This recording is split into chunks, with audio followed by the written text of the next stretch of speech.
Hello दोस्तों, आप कैसे हैं। मैं उम्मीद करता हूं कि आप लोग अच्छे होंगे। तो दोस्तों, आज हम लोग प्रैक्टिस सेट नंबर 16 करने वाले हैं और इसमें टोटल 30 महत्वपूर्ण प्रश्न को देखने वाले हैं। दोस्तों, ये सारे क्वेश्चंस राज्यसभा टॉपिक से संबंधित होगा और ये सारे आपके एग्जाम के पॉइंट ऑफ व्यू से काफ़ी इंपॉर्टेंट हैं। तो चलिए क्लास को स्टार्ट करते हैं और इसका पहला क्वेश्चन को देखने का प्रयास करेंगे। और यदि आपको इसका आंसर पता है तो अपने साथ एक नोट पैड और पेन लेकर बैठ जाएं और अपने आंसर को आप उसमें लिखते जाएं। और आप अंत में यह चेक कर सकते हैं कि इनमें से कितने सारे प्रश्न आपके सही हुए हैं। अन्यथा दोस्तों, इस सारे प्रश्नों को उत्तर आप हमारे साथ देते चलेंगे। तो चलिए इसका पहला क्वेश्चन को देखते हैं। तो आइए दोस्तों, पर क्वेश्चन दे सकते कि राज्यसभा के लिए निश्चित सदस्य संख्या क्या है। ठीक है, तो ऑप्शन है कि 220 से 230 से 210 से 250 है। तो आप इसका आंसर देने के प्रयास करेंगे। तो देखिए दोस्तों, राज्यसभा की निश्चित सदस्य संख्या क्या है, तो 250 है। ठीक है, इसे आपको ध्यान में रखना है। दोस्तों, इसमें टोटल हम लोग सब 30+ क्वेश्चंस को देखने वाले हैं जो आपके एग्जाम के पॉइंट ऑफ व्यू से काफ़ी इंपॉर्टेंट हैं। और ये सारे प्रश्न आपके कहीं ना कहीं प्रतियोगी परीक्षाओं में आपको देखने को मिलेगी। इसलिए इन सारे प्रश्नों को उत्तर आप हमारे साथ देते चले और ज़्यादा ज़्यादा आप प्रैक्टिस करने के प्रयास करें। तो चलिए अगले प्रश्न को देखते हैं। तो आइए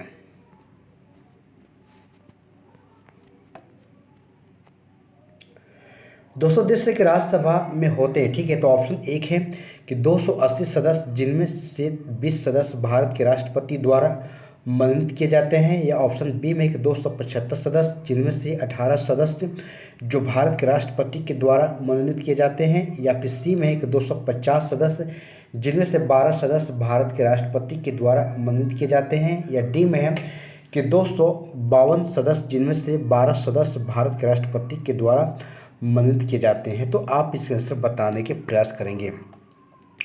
तो देखिए दोस्तों, राज्यसभा में कहा जा रहा है। ठीक है, तो देख सकते हैं कि 250 सदस्य होते हैं, जिनमें से 12 सदस्य भारत के राष्ट्रपति के द्वारा मनोनीत किए जाते हैं। ठीक है, इसे आपको ध्यान में रखना है। तो चलिए अगले प्रश्न को देखते हैं। तो आइए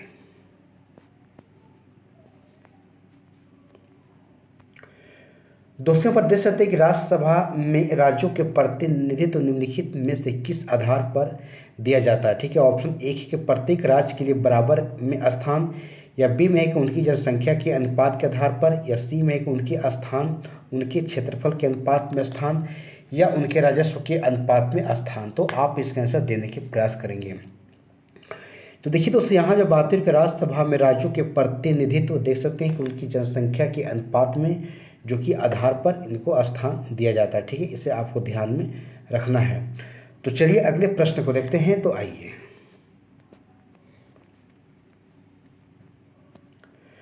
दोस्तों, पर देख सकते हैं कि निम्नलिखित कथनों पर विचार कीजिए। ठीक है, तो ऑप्शन एक है कि संघ राज्य क्षेत्रों का राज्यसभा में प्रतिनिधित्व नहीं होता है। या दो में है कि निर्वाचन झगड़ों का निर्णय करना मुख्य निर्वाचन आयुक्त के अधिकार क्षेत्र में है। और देखते हैं तीन में है कि भारत के संविधान के अनुसार संसद में केवल लोकसभा और राज्यसभा होती है। तो आपको यहाँ पर सही कथन को बताना है। तो दोस्तों, यहाँ पर देख सकते जो बातें हो रही, ठीक है, कि देख सकते हैं कि संघ राज्य क्षेत्र में राज्य सभा में प्रतिनिधित्व नहीं होता है, ऐसा बिल्कुल यहाँ पर गलत है। ठीक है, और देख सकते हैं कि निर्वाचन झगड़ों का निर्णय करना मुख्य निर्वाचन आयुक्त के अधिकार क्षेत्र में भी बिल्कुल बातें गलत हैं। और देख सकते हैं कि तीन में कि भारत के संविधान के अनुसार संसद में केवल लोकसभा और राज्यसभा होती है, ये भी बिल्कुल गलत है। ठीक है, तो यहाँ पर देखा जाए तो तीनों के तीनों क्या है, गलत है। ठीक है, इसे आपको ध्यान में रखना है। ठीक है, उल्टा केवल किया गया है। तो चलिए अगले प्रश्न को देखते हैं। तो आइए दोस्तों, देश के राज्यसभा के सदस्य चुने जाते हैं। ठीक है, तो ऑप्शन एक है राज्यों की विधानसभाओं द्वारा। या दो में एक राज्यों की विधान परिषद के द्वारा। या सी में एक राज्य की विधानसभा और विधान परिषद द्वारा। या डी में एक नगर पालिका के सदस्यों एवं ग्राम पंचायतों के सदस्यों द्वारा। तो आप इसका आंसर बताने की कोशिश करेंगे। तो देखिए दोस्तों, राज्यसभा के सदस्य जो चुने जाते हैं राज्य के विधान सभाओं के द्वारा सदस्य चुने जाते हैं। ठीक है, इसे आपको ध्यान में रखना है। तो चलिए अगले प्रश्न को देखते हैं। तो आइए दोस्तों, प्रदेश निम्नलिखित में से राज्यसभा के विषय में कौन सही है। ऑप्शन एक से यह भंग नहीं की जा सकती है। या दो में है इसका कार्यकाल 5 वर्ष का होता है, ठीक है। और 3 में है कि प्रत्येक 2 वर्ष के बाद इसकी 1/3 सदस्य का कार्यकाल समाप्त हो जाता है। या 4 में है कि इसके सदस्य 25 वर्ष से कम आयु के नहीं होंगे, ठीक है। तो आपको यहाँ पर सही उत्तर का चयन करना है, तो आप इसके आंसर बताने के प्रयास करेंगे। तो देखिए दोस्तों, यहाँ जो बातें राज्यसभा के विषय में जो कहा जा रहा है, देख सकते हैं कि ऑप्शन 1 की बात करें हम, तो यहाँ पर देख सकते हैं कि यह भंग नहीं किया जा सकता, बिल्कुल ये बातें सही है, ठीक है। और अगर देखा जाए और ऑप्शन 3 की बात करें हम, तो प्रत्येक 2 वर्ष के बाद इसकी 1/3 सदस्य का कार्यकाल समाप्त हो जाता है, ठीक है। तो इस प्रकार से देखा जाए तो ऑप्शन सी यहाँ पर जो 1 और 3 यहाँ पर सही है, ठीक है। इसे आपको ध्यान में रखना है। तो चलिए अगले प्रश्न को देखते हैं। तो आइए दोस्तों, पर देख सकते हैं कि राज्यसभा के सदस्य का कार्यकाल कितने वर्ष का होता है, ठीक है। तो ऑप्शन 1 है 3 वर्ष का, 5 वर्ष का, 6 वर्ष का या फिर 2 वर्ष का। तो आप इसका आंसर देने की कोशिश करेंगे। तो देखिए दोस्तों, राज्यसभा के सदस्य के जो कार्यकाल कितने वर्ष का होता है, 6 वर्ष का होता है, ठीक है। इसे आपको ध्यान में रखना है। तो चलिए अगले प्रश्न को देखते हैं। तो आइए दोस्तों, हम देख सकते हैं कि राज्यसभा के संदर्भ में निम्नलिखित में से कौन सा कथन सही है, ठीक है। ऑप्शन 1 देख सकते हैं कि इसकी 1/3 सदस्य प्रति 2 वर्ष में अवकाश प्राप्त करते हैं, या बी में है कि इसके आधे सदस्य प्रति 2 वर्ष में अवकाश प्राप्त करते हैं, या सी में है कि इसके आधे सदस्य प्रति 3 वर्ष में अवकाश प्राप्त करते हैं, या 4 में है कि इसके 1/3 सदस्य प्रति 3 वर्ष में जो है अवकाश प्राप्त करते हैं। तो आप इसके आंसर बताने की कोशिश करेंगे। तो देखिए दोस्तों, यहाँ जब बातें करें राज्यसभा के प्रत्येक संदर्भ में अगर बातें करें हम, तो इसके जो देख सकते हैं कि इसके 1/3 सदस्य जो है प्रति 2 वर्ष में अवकाश प्राप्त करते हैं। इस बात को आपको ध्यान में रखना है। तो चलिए अगले प्रश्न को देखते हैं। तो आइए दोस्तों, प्रदेश के राज्यसभा के सदस्य चुने जाते हैं, ठीक है। तो ऑप्शन 1 है 4 वर्षों के लिए, 5 वर्षों के लिए, 6 वर्षों के लिए या फिर आजीवन। तो आप इसके आंसर देने की कोशिश करेंगे। तो देखिए जैसे राज्यसभा के जो सदस्य चुने जाते हैं कितने 6 वर्ष के लिए चुने जाते हैं, ठीक है। इसे आपको ध्यान में रखना है। तो चलिए अगले प्रश्न को देखते हैं। तो आइए दोस्तों, हमारे देश के राज्यसभा को अस्थायी सदन कहते हैं क्योंकि ऑप्शन 1 है कि सभी सदस्य जो आजीवन सदस्य होते हैं, या 2 में कि इसे विघटित नहीं किया जा सकता है, और सी में है कि कुछ सदस्य प्रति 2 वर्ष में अवकाश ग्रहण करते हैं, और डी में है कि बी और सी दोनों ही सही है। तो आप इसका आंसर देने की कोशिश करेंगे। तो देखिए दोस्तों, राज्यसभा को अस्थायी सदन इसलिए कहा जाता है क्योंकि इसे विघटित नहीं किया जा सकता है, ठीक है। इसे आपको ध्यान में रखना है। तो दोस्तों, ये तमाम क्वेश्चंस आपके एग्जाम के पॉइंट ऑफ व्यू से काफ़ी इंपॉर्टेंट है, और ये सारे प्रश्न जो आपके एग्जाम्स में प्रतियोगी परीक्षाओं में आपको कहीं ना कहीं देखने को मिलेंगे। इसलिए इन सारे प्रश्नों को उत्तर आप हमारे साथ देते चले, और ज़्यादा से ज़्यादा आप प्रैक्टिस हमारे साथ मिलकर करने के प्रयास करें। तो चलिए अगले प्रश्न को देखते हैं। तो आइए दोस्तों, पर देख सकते हैं कि हमारे संविधान के अनुसार राज्यसभा की कार्यकाल, ठीक है। ऑप्शन 1 है 2 वर्ष में एक बार समाप्त हो जाता है, या बी में है कि प्रत्येक 5 वर्ष में समाप्त हो जाता है, और सी में है कि प्रत्येक 6 वर्ष में समाप्त हो जाता है, या डी में है कि समाप्त होने का विषय नहीं है। तो आप इसके आंसर देने की कोशिश करेंगे। तो देखिए दोस्तों, हमारे संविधान के अनुसार राज्यसभा की कार्यकाल जो है समाप्त होने का विषय नहीं है, ठीक है। इसे आपको ध्यान में रखना है। तो चलिए अगले प्रश्न को देखते हैं। तो आइए दोस्तों, पर देश के राज्यसभा को भंग करने का अधिकार किसे प्राप्त है, ठीक है। ऑप्शन 1 है राष्ट्रपति को, उपराष्ट्रपति को, सर्वोच्च न्यायालय को, या उपयुक्त में से कोई नहीं। तो आप इसके आंसर देने की कोशिश करेंगे। तो देखिए दोस्तों, राज्यसभा को भंग करने का अधिकार किसे प्राप्त है, ठीक है, देख सकते हैं। तो अगर बात करें हम, तो देख सकते हैं कि इनमें से किसी को जो है राज्यसभा को भंग करने का अधिकार नहीं, यानी कि राज्यसभा को भंग नहीं किया जा सकता है, ठीक है। इसे आपको ध्यान में रखना है। तो चलिए अगले प्रश्न को देखते हैं। तो आइए दोस्तों, अगर देख सकते हैं कि राज्यसभा से संबंधित निम्नलिखित कथनों में से कौन सा एक सही है, ठीक है। तो ऑप्शन 1 है राज्यसभा का विघटन नहीं होता है, या 2 में देख सकते हैं कि इसके सदस्य राज्यों में प्रादेशिक निर्वाचन क्षेत्रों से प्रत्यक्ष निर्वाचन द्वारा चुने जाते हैं, या सी में कि राज्यसभा यथाशीघ्र अपने किसी सदन को अपना सभापति चुनती है, या डी में कि भारत के महान्यायवादी को राज्यसभा में बोलने का अधिकार नहीं है, ठीक है। तो इसे आपको आंसर बताने के प्रयास करना है।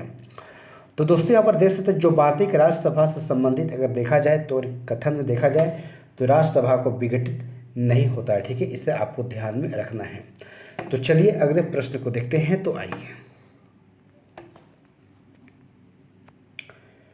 दोस्तों पर देख सकते हैं जो बातें हो रही, ठीक है, जो कहा जा रहा है राज्यसभा कैसे भंग होती है, ठीक है। तो ऑप्शन एक है सभापति के कार्यकाल पूरा होने पर, या राष्ट्रपति 5 वर्ष बाद भंग करते हैं, या सी में है कि लोकसभा के साथ स्वतः भंग हो जाती है, या डी में है कि उपयुक्त में से कोई नहीं। तो आप इसका आंसर देने की कोशिश करेंगे। तो देखिए तो राज्यसभा को भंग जो होती है कैसे होती है पूछा जा रहा है। तो देख सकते हैं तो उपयुक्त में से कोई नहीं, ठीक है, जबकि राज्यसभा को भंग नहीं किया जा सकता है, ठीक है। इसे आपको ध्यान में रखना है। तो चलिए अगले प्रश्न को देखते हैं। तो आइए दोस्तों पर देख सकते हैं कि राज्यसभा किसके द्वारा भंग की जा सकती है, ठीक है। तो ऑप्शन एक राष्ट्रपति के द्वारा, प्रधानमंत्री के द्वारा, या फिर मंत्रिपरिषद द्वारा, या उपयुक्त में से किसी के द्वारा नहीं। तो आप इसके आंसर देने की कोशिश करेंगे। तो देखिए तो राज्यसभा किसके द्वारा भंग जो की जा सकती है, तो उपयुक्त में से किसी के द्वारा भंग नहीं किया जा सकता, ठीक है। इसे आपको ध्यान में रखना है। तो चलिए अगले प्रश्न को देखते हैं। तो आइए दोस्तों प्रदेश के राष्ट्रपति द्वारा राज्यसभा में कितने व्यक्ति मनोनीत किए जाते हैं, ठीक है। तो राष्ट्रपति द्वारा राज्यसभा में कितने जो व्यक्ति को मनोनीत किया जाता है देख सकते हैं। तो 12 है, 10 है, 15 है, 12 है और 20 है। तो आप इसका आंसर देने की कोशिश करेंगे। तो देखिए दोस्तों यहाँ जब बात है कि राष्ट्रपति के द्वारा राज्यसभा में देख सकते हैं कि 12 व्यक्ति को जो है मनोनीत किया जाता है, ठीक है। इसे आपको ध्यान में रखना है। तो चलिए अगले प्रश्न को देखते हैं। तो आइए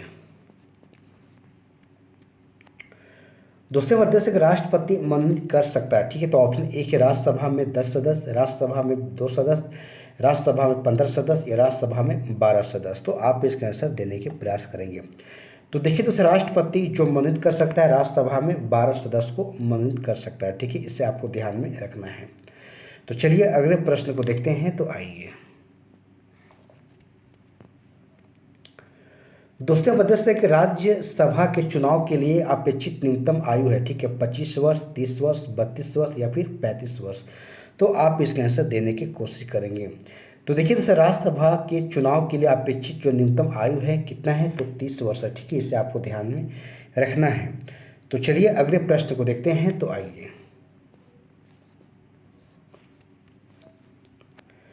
दोस्तों प्रदेश के प्रथम अभिनेत्री जो राज्यसभा के लिए नामांकित की गई है देख सकते हैं कि जयललिता है, नरगिस दत्त है, और बैजयंती माला है, या फिर देविका रानी है। तो आप इसका आंसर देने की कोशिश करेंगे।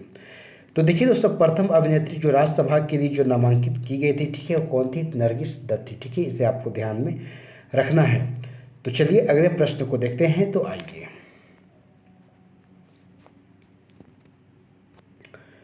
दोस्तों प्रदेश निम्नलिखित में से कौन सा एक कथन राज्य जो सूची के विषय के संबंध में विधि बनाने की संसद की शक्ति के बारे में सही नहीं है, ठीक है। तो आप इसके आंसर बताने के प्रयास करेंगे। तो देखिए दोस्तों यहाँ अगर बातें की जाए, ठीक है, डायरेक्ट ऑप्शन के देखा जाए तो राज्य सूची में सम्मिलित विषय के संबंध में राष्ट्रीय हित में विधि केवल राज्यसभा बना सकती है। ये बिल्कुल बातें गलत है, ठीक है। इसे आपको ध्यान में रखना। जबकि देख सकते हैं कि जो बातें हो रही ऑप्शन एक ही कि राज्यसभा को घोषित करना होगा कि ऐसा करना राष्ट्रीय हित में है, ठीक है, ये बिल्कुल सही है, ठीक है। और 2 में बात करें राज्यसभा को उपस्थित और मत देने वाले सदस्यों में से कम 2/3 सदस्यों द्वारा जो समर्पित संकल्प पारित करना होगा, बिल्कुल सही है। और सी की बात करें हम तो ऐसी विधि संपूर्ण भारत या उसके किसी भाग के लिए बनाई जा सकती है, ठीक है। तो इस प्रकार से दे सकते हैं ऑप्शन ए, बी और सी तीनों सही है, जबकि डी जो यहाँ पर है गलत है, ठीक है। तो चलिए अगले प्रश्न को देखते हैं। तो आइए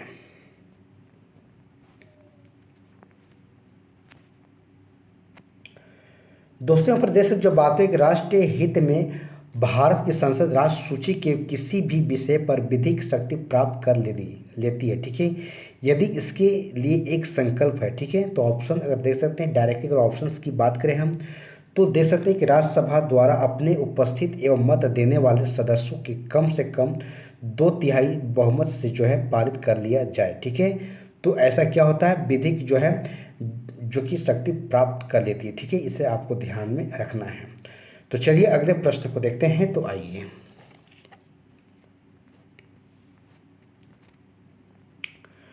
दोस्तों पर देश जो बात करें कि भारतीय संविधान का कौन सा अनुच्छेद संसद को राष्ट्र सूची के विषय पर कानून बनाने के लिए शक्ति प्रदान करती है। ठीक है, तो ऑप्शन एक है अनुच्छेद 115, अनुच्छेद 117, अनुच्छेद 240 और अनुच्छेद 249। तो आप इसका आंसर देने के प्रयास करेंगे।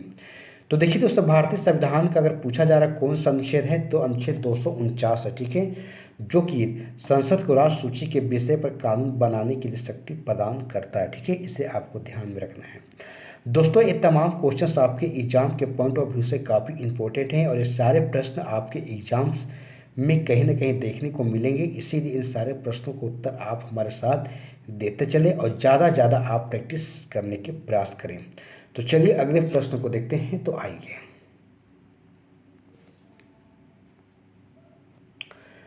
दोस्तों, देश जो बात करें निम्नलिखित कथनों पर विचार कीजिए। ठीक, तो ऑप्शन एक है कि राज्यसभा में धन विधेयक को या तो अस्वीकार करने या संशोधित करने की कोई शक्ति निहित नहीं है। ठीक है, और दो में है कि राज्यसभा अनुदानों की मांगों पर मतदान नहीं कर सकता है, और तीन में है कि राज्यसभा में वार्षिक वित्तीय विवरण पर चर्चा नहीं हो सकती है। तो आपको यहाँ बताना है कौन सा सही है। तो दोस्तों, यहाँ पर देख सकते जो बातें हैं, जो कहा जा रहा है कि राज्यसभा में धन विधेयक को या तो अस्वीकार करने या संशोधित करने की कोई शक्ति निहित नहीं है, बिल्कुल बातें यहाँ पर सही है। ऑप्शन दो की बात करें हम तो राज्यसभा अनुदानों की मांगों पर मतदान नहीं कर सकता। ठीक है, ये भी सही है। तो इस प्रकार से देख सकते हैं ऑप्शन जो बी है 1 और 2 यहाँ पर दोनों सही है। तो चलिए अगले प्रश्न को देखते हैं। तो आइए दोस्तों, पर देख सकते निम्नलिखित में से कौन सा जो विधेयक राज्यसभा में प्रथम बार प्रस्तावित नहीं किया जा सकता है। ठीक है, तो ऑप्शन एक है साधारण विधेयक, संवैधानिक संशोधन विधेयक, राज्य पुनर्गठन विधेयक या फिर धन विधेयक। तो आप इसके आंसर देने की कोशिश करेंगे। तो देखिए दोस्तों, तमाम बातें हैं, देख सकते हैं कि निम्नलिखित में से कौन सा विधेयक है। तो देख सकते हैं कि धन विधेयक के बारे में कहा जा रहा है, जो कि राज्यसभा में प्रथम बार प्रस्तावित नहीं किया जा सकता है। ठीक है, इसे आपको ध्यान में रखना है, जबकि धन विधेयक को लोकसभा में ही किया जाता है। तो चलिए अगले प्रश्न को देखते हैं। तो आइए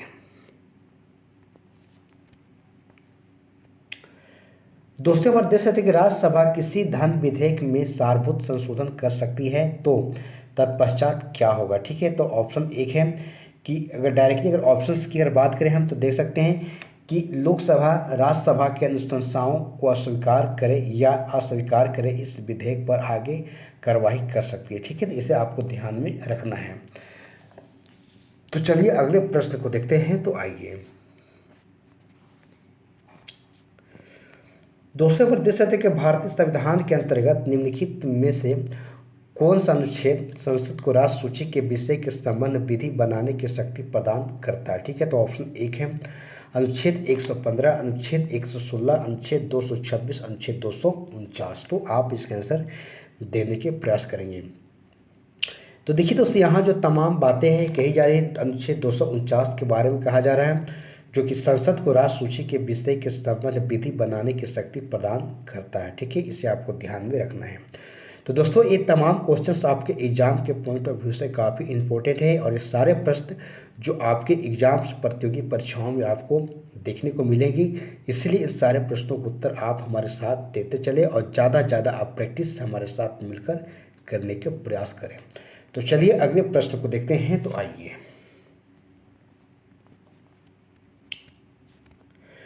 दोस्तों, हम जैसे निम्नलिखित में से किसके संबंध में राज्यसभा का जो कि अन्य अधिकार है। ठीक है, तो ऑप्शन एक है राष्ट्रपति को अपदस्थ करने के हेतु कार्रवाई प्रारंभ करना, या दो में है कि सर्वोच्च न्यायालय के न्यायाधीशों को अपदस्थ करने हेतु कार्रवाई करना, या तीन में है कि एक नई अखिल जो भारतीय सेवा के सृजन हेतु संतुष्टि करना, या डी में एक उपयुक्त में से कोई नहीं। तो आप इसके आंसर देने की कोशिश करेंगे। तो देखिए दोस्तों, यहाँ जो तमाम बातें दे सकते हैं कि एक नई अखिल भारतीय सेवा के सृजन हेतु संतुष्टि करना, जो कि दे सकते हैं कि राज्यसभा के जो अन्य अधिकार है। ठीक है, इसे आपको ध्यान में रखना है। तो चलिए अगले प्रश्न को देखते हैं। तो आइए दोस्तों, अब देश के निम्नलिखित में से कौन जो कि राज्यसभा की एकांकित जो कि शक्ति के अंतर्गत आता है। ठीक है, जैसे तो ऑप्शन एक है कि नई अखिल जो भारतीय सेवाओं का सृजन करना, या दो में आकस्मिक रिक्ति में भारत के उपराष्ट्रपति का निर्वाचन करना, या 3 मई की किसी राज्य की विधान परिषद की समाप्ति, या 4 मई का अपने सभापति को अपदस्थ करना। ठीक है, तो आप इसके आंसर बताने के प्रयास करेंगे। तो देखिए दोस्तों, यहाँ तमाम बातें जैसे जो कही जा रही है कि नई अखिल भारतीय सेवाओं का जो सृजन करना, जो राज्यसभा की जो एकांकित शक्ति के अंतर्गत में आता है। ठीक है, इसे आपको ध्यान में रखना है। तो चलिए अगले प्रश्न को देखते हैं। तो आइए दोस्तों, यहाँ पर देख सकते हैं कि राज्यसभा की लोकसभा के समान शक्तियाँ किस क्षेत्र में। ठीक है, यानी पूछा जा रहा है कि राज्यसभा की जो लोकसभा के समान शक्तियाँ किस क्षेत्र में है। तो ऑप्शन 1 है कि नई अखिल भारतीय सेवाएं जो कि गठित करने के विषय में, या 2 मई के संविधान में संशोधन करने के विषय में, या सी मई के सरकार को हटाने के विषय में, या डी मई के कटौती प्रस्ताव प्रस्तुत करने के विषय में। तो आप इसके आंसर देने के प्रयास करेंगे। तो देखिए दोस्तों, राज्यसभा की जो लोकसभा के समान शक्तियाँ किस क्षेत्र में हैं, देख सकते हैं तो संविधान में संशोधन करने के विषय में है। ठीक है, इसे आपको ध्यान में रखना है। तो चलिए अगले प्रश्न को देखते हैं। तो आइए दोस्तों, पर देश जो बात हो रही है कि यदि सरकार जो राज्यसभा में पराजित हो जाए तो क्या होता है। ठीक है, ऑप्शन 1 के प्रधानमंत्री अपना त्याग पत्र दे देता है, या 2 मई के संसद भंग हो सकती है, या 3 मई के राष्ट्रपति शासन लागू हो जाता है, या डी मई के उपयुक्त में से कुछ भी नहीं होता। ठीक है, तो आप इसके आंसर देने की कोशिश करेंगे। तो देखिए दोस्तों, यहाँ जब बात हो रही है कि यदि सरकार राज्यसभा में पराजित हो जाए तो क्या होगा, तो देख सकते हैं इनमें से कोई नहीं होगा। ठीक है, यानी कि उपयुक्त में से कुछ भी नहीं होता है। ठीक है, इसे आपको ध्यान में रखना है। तो चलिए अगले प्रश्न को देखते हैं। तो आइए दोस्तों, यहाँ पर देख सकते हैं जो बातें हो रही। ठीक है, आप यहाँ पर देख सकते हैं कि निम्नलिखित कथनों में से कौन एक भारत के संविधान की 4थी अनुसूची को सही वर्णित करता है। ठीक है, तो ऑप्शन 1 है इसमें संघ और राज्यों के बीच शक्तियों का विवरण सूचीबद्ध है, या 2 में है कि इनमें संविधान में सूचीबद्ध भाषाएं हैं, या सी में है कि जनजाति क्षेत्रों का प्रशासन, या डी में है कि इसमें राज्यसभा में स्थानों का आवंटन। तो आप इसके आंसर देने की कोशिश करेंगे। तो देखिए दोस्तों, ये तमाम बातें देख सकते हैं कि कहा जा रहा है कि एक भारत के संविधान की 4थी अनुसूची को सही वर्णित करता है। कौन सा, तो इसमें राज्यसभा में स्थानों का आवंटन। ठीक है, इसे आपको ध्यान में रखना है। तो चलिए अगले प्रश्न को देखते हैं। तो आइए दोस्तों, पर देख सकते जो बातें और के नीचे कुछ राज्यों तथा राज्यसभा में उनके आवंटित सदस्य संख्या की सूची दी गई है, और उनमें से पूछा जा रहा है कौन सुमेलित नहीं है। तो देख सकते हैं कि मध्य प्रदेश में अगर बात करें तो राज्यसभा में जो कि देख सकते हैं कि 16 जो कि आवंटित सदस्य संख्या है, और महाराष्ट्र में 19 है, तमिलनाडु में 18 है, या पश्चिम बंगाल में 16 है। तो इससे बताना कि कौन सा सही नहीं है।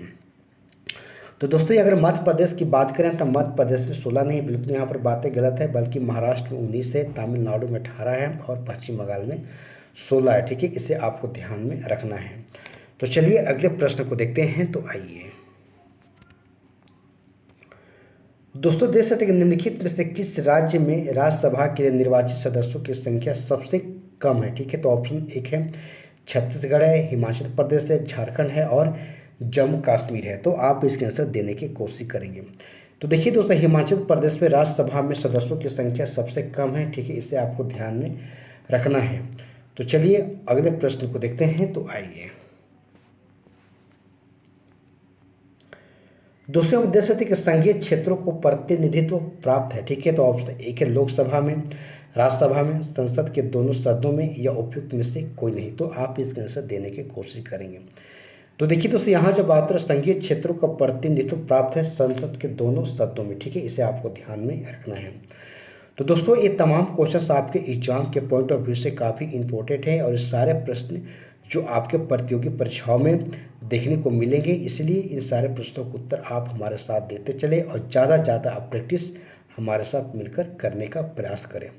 तो चलिए अगले प्रश्न को देखते हैं। तो आइए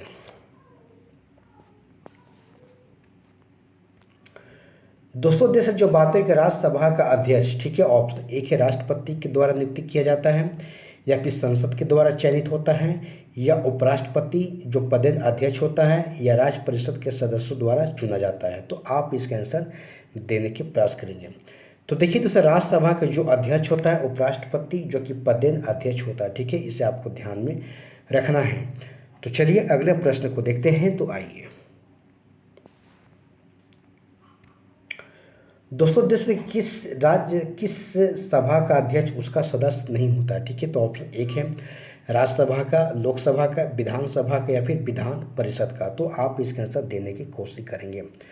तो देखिए दोस्तों, तमाम जो बातें हैं किस सभा का अध्यक्ष उसका सदस्य नहीं होता है, तो देख सकते हैं राज्यसभा का, ठीक है। राज्यसभा का जो अध्यक्ष होता है उसका सदस्य नहीं होता, ठीक है। इसे आपको ध्यान में रखना है। तो चलिए अगले प्रश्न को देखते हैं। तो आइए दोस्तों, हमारे देश के राज्यसभा का पदेन सभापति होता है। ऑप्शन एक है उपराष्ट्रपति, राष्ट्रपति, प्रधानमंत्री या फिर स्पीकर। तो आप इसका आंसर देने की कोशिश करेंगे। तो देखिए दोस्तों, यहाँ जब बात करें राज्यसभा के जो पदेन सभापति होता है कौन, उपराष्ट्रपति होता है, ठीक है। इससे आपको ध्यान में रखना है। तो चलिए अगले प्रश्न को देखते हैं। तो आइए दोस्तों, देश के निम्नलिखित में से किस एक सदन का अध्यक्ष एक जो गैर सदस्य होता है, ठीक है। तो ऑप्शन एक है लोकसभा का, राज्य विधानसभा का, या सी है कि राज्यसभा के उपयुक्त में से कोई नहीं। तो आप इसका आंसर देने की कोशिश करेंगे। तो देखिए यहाँ जब बातें हो रही, ठीक है, कि किस एक सदन का अध्यक्ष जो कि एक गैर सदस्य होता है, तो राज्यसभा का होता है, ठीक है। इससे आपको ध्यान में रखना है। तो चलिए अगले प्रश्न को देखते हैं। तो आइए दोस्तों, यहाँ पर देश है कि निम्न में से कौन राज्यसभा का अध्यक्ष होता है, ठीक है। तो ऑप्शन एक है प्रधानमंत्री, भारत के उपराष्ट्रपति, या फिर वह व्यक्ति जो कि इस पद के लिए चुना जाता है, या डी में कि भारत के राष्ट्रपति। तो आप इसका आंसर देने की कोशिश करेंगे। देखिए तो यहाँ जब पूछा जा रहा है कि राज्यसभा के जो अध्यक्ष होता है कौन होता है, तो भारत के उपराष्ट्रपति होता है, ठीक है। इसे आपको ध्यान में रखना है। तो दोस्तों यहाँ पर टोटल 39 प्रश्न यहाँ पर समाप्त हो जाते हैं, ठीक है। और ये हमारा राज्यसभा एक टॉपिक था और इससे हम लोग 39 प्रश्न को देखने का प्रयास किए। तो दोस्तों ये यदि हमारा वीडियो आपको अच्छी लगी हो तो इसे लाइक से जरूर कीजिएगा, और यदि हमारे चैनल पर आप पहली बार आए हैं तो हमारे चैनल को सब्सक्राइब करके बेल आइकन घंटी को ऑन कर दीजिएगा। जब भी मैं वीडियो अपलोड करूँ तो इसकी नोटिफिकेशन आपके तक पहुँच सके। तो दोस्तों चलिए क्लास को यहीं पर समाप्त करते हैं। अगले दिन फिर एक नए टॉपिक के साथ हमारी आपके साथ मुलाकात होगी। तब तक के लिए आप इसे बार बार देखें, ज़्यादा से ज़्यादा आप प्रैक्टिस करने के प्रयास करें। तो चलिए धन्यवाद। जय हिंद, जय भारत।